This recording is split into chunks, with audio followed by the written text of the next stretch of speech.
Colombia, presidential candidates held campaign closing ceremonies in different parts of the country in preparation for the elections on May 29.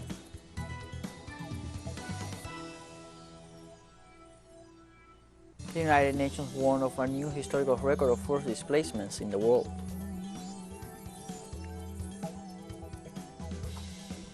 This Monday, the president of Iran, Ibrahim Raisi, said that his country will avenge the assassination of the Revolutionary Guard officer killed by assassins this Sunday.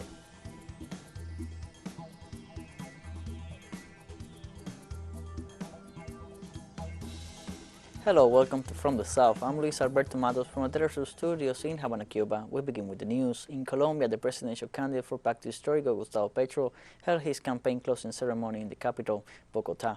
The candidate for the presidency of that country and vice presidential candidate Francia Márquez closed their electoral campaign at Plaza Bolívar in the capital city. During her speech, Márquez denounced having been pointed at the head with a laser in an act of intimidation during the previous day at Plaza de los Periodistas in Bogotá. In this context, the candidates for Pacto Histórico have been guarded by a strong security apparatus during the closing days of their campaigns in various parts of the country.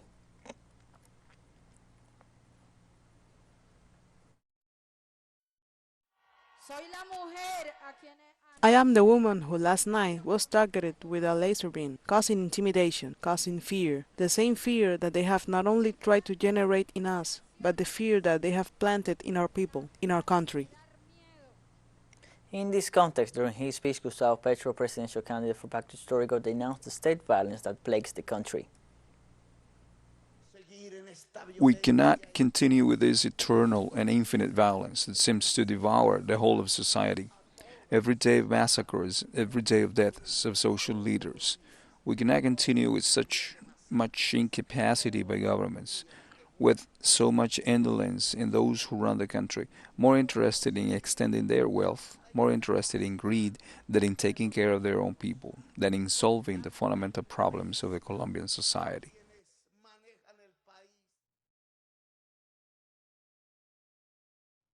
In the city of Medellin, Antioquia, the presidential candidate of the coalition Equipo por Colombia, Federico Fico Gutierrez, concluded his presidential campaign in the company of his supporters. During his speech, Gutierrez presented his campaign strategy to improve the situation of the Colombian countryside.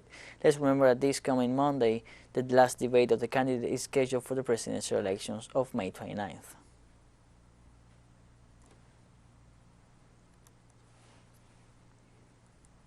In Venezuela, a fire at the carbon refinery of Petróleos de Venezuela, PDVSA, located on the Paraguanan Peninsula in the state of Falcón, was brought under control. Authorities reported that the fire broke out on Sunday afternoon in one of the refinery's water treatment lakes in the vicinity of the west side of the coastal dock. In this context, the refinery's operation manager, Gustavo Boada, confirmed that the fire at the plant was brought under control and workers were able to resume work on crude production.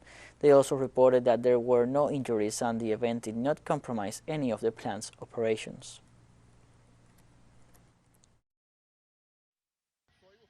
I am Gustavo Boada, Operations Manager of the Cardon Refinery, and I am writing to you today, Sunday the 29th of May at 21:31 hours, to confirm that the refinery is in normal operating conditions. That means processing crude oil and generating gasoline and derivatives for the country.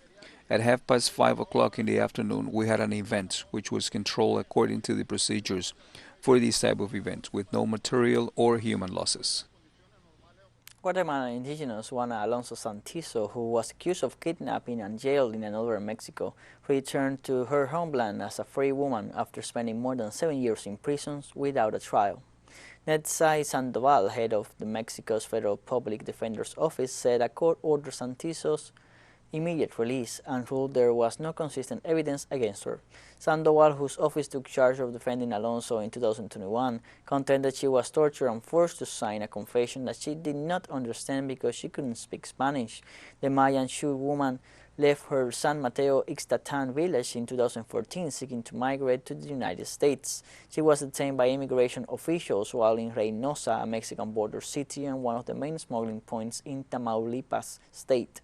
Santizo's lawyer said the charges against her were not translated into Sioux language until this year.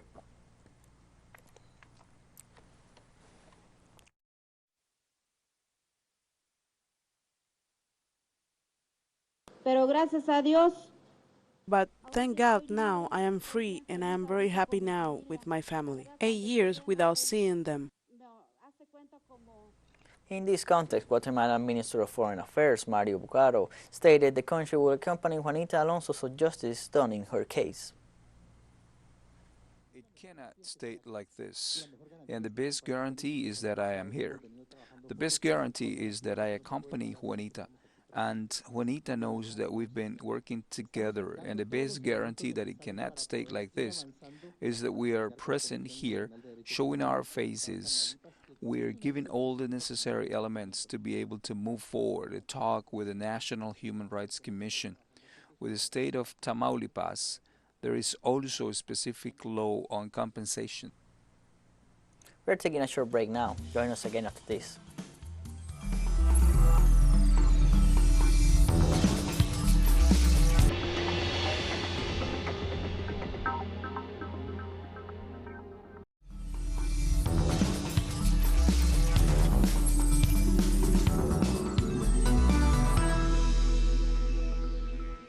Welcome back to From the South. The United Nations warned on Sunday that its records show that the number of forcibly displaced people in the world has surpassed the all-time record. The number of forcibly displaced people has surpassed 100 million for the first time ever, the United Nations organization said. The total figure, which represents more than 1% of the world's population, will be equivalent to the world's 14th most populous country and includes refugees and asylum seekers. There are also 53.2 million people displaced within their borders by conflict, according to a recent report by the Internal Displacement Monitoring Center.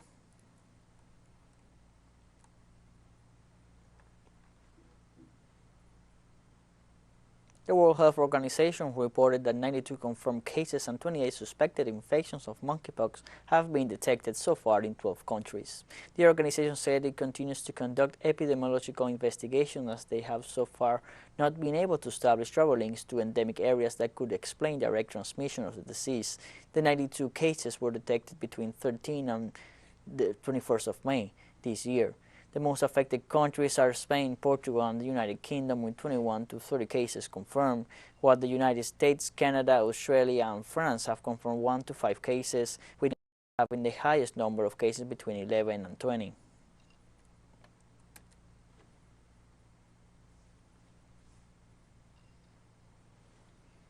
The president of the 75th annual meeting of the World Health Organization on Monday said an outbreak of monkeypox served as a reminder of how vulnerable and interconnected the world is. Speaking in Geneva, Ahmed Robleh Abdillahe stressed the need for strengthened coordination mechanisms between member states for surveillance, screening, and rapid response to the emergence and re-emergence of new diseases. At the assembly, WHO's Director General Tedros Ghebreyesus warned delegates at the organization's annual meeting that the COVID-19 pandemic was far from over. He told officials that declining testing and sequencing meant the world was blinding itself to the evolution of the virus. Tedros noted that almost 1 billion people in lower-income countries still haven't been vaccinated.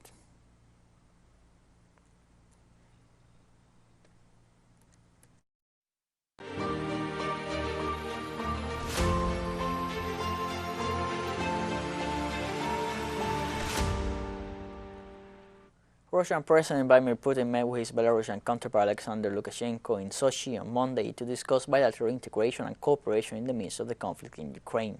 During the meeting, the heads of state and government discussed various issues, including bilateral cooperation and progress in the implementation of political, economic, and trade strategies. The Russian president indicated at the meeting that in his country the indicators are positive and show that the Russian economy is successfully responding to Western sanctions. For his part, the leader of Belarus, Lukashenko, explained that the West was wrong in assessing the economic capacity of both nations.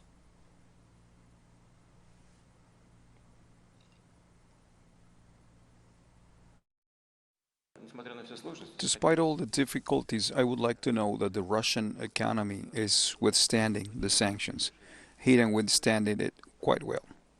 All the main macroeconomic figures speak to that. I won't list them now, and I will show you what's going on during our conversation. Of course, it is not easy. Everything that's going on requires special attention and effort by the government's economic sector. We thank them for pushing our own progress. We have a vast market. We have the resources. We have the technology. As for what's going on over there, they obviously underestimated it.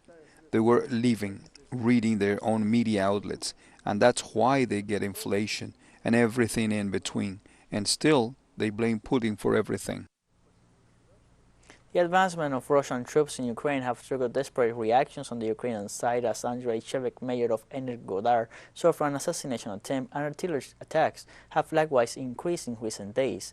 Our special envoy Alejandro Kirk with the details. Yes, the latest developments in the advancement of the military operation of Russia in the Ukraine, in combination with the militias of the People's Republics of Lugansk and Donetsk, have triggered some desperate reactions on the Ukrainian side. It seems the mayor of Energodar, a city that hosts the Zaporozhye nuclear power plant in southern Ukraine under Russian control, he suffered an assassination attempt on Sunday. He was in intensive care yesterday, but we were told today that his life is no longer in danger. 2 weeks ago, we visited Energodar, and we, along with Mayor Shevchik, we visited also the nuclear power plant, seeing that it is working, that it is not damaged at all except for some administrative buildings, and it is providing energy not only for the southern Ukraine under Russian control, but also to Ukraine proper. So we spoke with this man. He invited us to his office, and he gave us a long explanation of his interpretation of this conflict and the future of the region after the military operation. You cannot call it a war, because World War III had started before. It started with Iraq, the draining of Syria, Afghanistan. It was all going around, because when you talk about World War III, everybody thought it was going to be nuclear strikes or whatever. No, there is a different war going on now. We have a war definitely developing in small different bits. Then we have a powerful communicational second front, because there is an information war now. That's also a very scary thing, because there is a substitution of concepts. That was the mayor of Energodar, Andrei Shevchik, now under medical treatment after an assassination attempt. Here in Donetsk, there has been an increase. The authorities have registered a major increase in artillery attacks against civilian areas. This coincides with the surrender of over 2,500 Azov militants, Azov battalion, Nazi militants in Azovstal, together with Ukrainian troops over the last few days. These people surrendered and were not evacuated, as the Western media has been propagating, in order to hide the fact that this is, seems to be a major moral defeat for the Ukrainian forces. And these people will be tried in the local tribunals here in the People's Republic of Donetsk, as the leader of this republic, Denis Pushilin, informed today. It has been reminded that the death penalty is still valid here in the republic, unlike Russia, where it has been suspended. So this would create a new dimension for this tribunal, especially for the militants who are not covered by the militants and mercenaries who are not covered by the Geneva Conventions on War. There has not been set yet a date for the trial. These people are still being interrogated. They have been filtered to separate those who are regular soldiers from militants and foreign mercenaries. That's it for now from Donetsk People's Republic. Over to you. We have more news coming up after a final short break, so don't go away.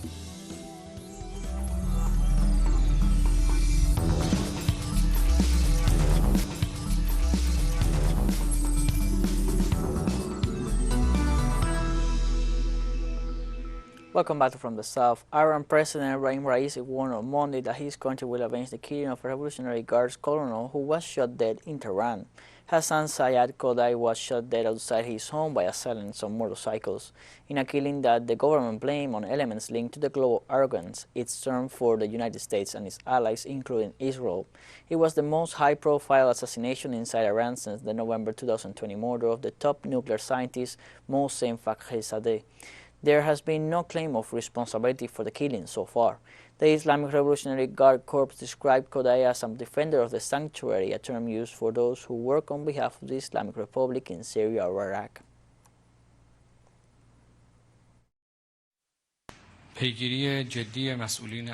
I insist on the serious pursuit of the killers by security officials, and I have no doubt that the blood in this great martyr will be avenged.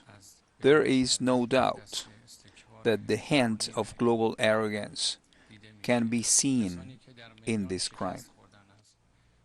In the meantime, I expressed strong dissatisfaction with resolute opposition to the United States President Joe Biden's remarks that the U.S. would defend Taiwan militarily if the Chinese mainland were to take Taiwan by force. We urge the U.S. side to abide by the One China principle and the provisions of the three China-U.S. joint communiques, honor its important commitment of not supporting Taiwan's independence, exercise prudence in words and deeds over the Taiwan question, and refrain from sending any wrong signal to the Taiwan independence forces, so as to avoid seriously damaging the situation across the Taiwan Strait and the China-U.S. relations. China will take resolute actions to safeguard its sovereignty and security interests. We always deliver what we promise. The Chinese Foreign Ministry spokesman reaffirmed the Chinese people will defend its national sovereignty and territorial integrity. No one should underestimate the resolve, the will, and the ability of the Chinese people to defend their national sovereignty and territorial integrity. Do not stand on the opposite side of the 1.4 billion Chinese people. U.S. President Joe Biden announced on Monday the launch of the Indo-Pacific Economic Framework, a trade initiative which includes a dozen Indo-Pacific countries. Biden was joined in person by Japanese Prime Minister Fumio Kishida and Indian Prime Minister Narendra Modi at the launch event in Tokyo. The new trade is an attempt by the U.S. to reassert its economic leadership in the region after it withdrew from a major Asia-Pacific trade pact, the Trans-Pacific Partnership Agreement, in 2017 under the then President Donald Trump. Jake Sullivan, U.S. National Security Advisor, said allies such as Japan, Australia, New Zealand, and South Korea would join the agreement. India and 7 Southeast Asian nations such as Singapore, Malaysia, Indonesia, Vietnam, the Philippines, Thailand, and Brunei will also join the initiative, which includes nations that represent 40% of the global economy.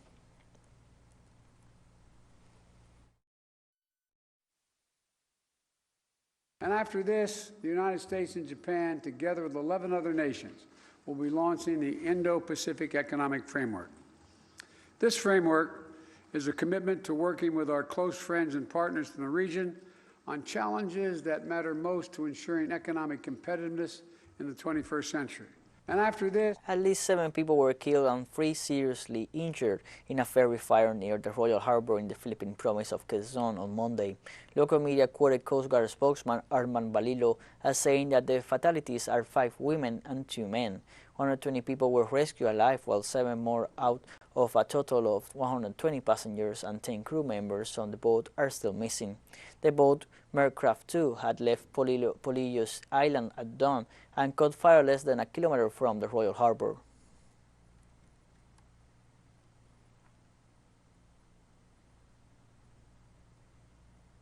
Mali Foreign Minister Abdoulaye Diop called on France's President Emmanuel Macron to show no hostility toward his country and to respect its decision and sovereignty. The Malian diplomat said both nations have maintained relations at different levels since colonial times and that Mali has never sought to quarrel with France, but urged President Macron not to continue violating their sovereignty and to take responsibility for their actions. He also highlighted there are very strong and intense ties between Malians and French, despite the depth of the crisis and political disagreements. The foreign minister stressed that the crisis in relations between Bamako and Paris is connected exclusively with politics.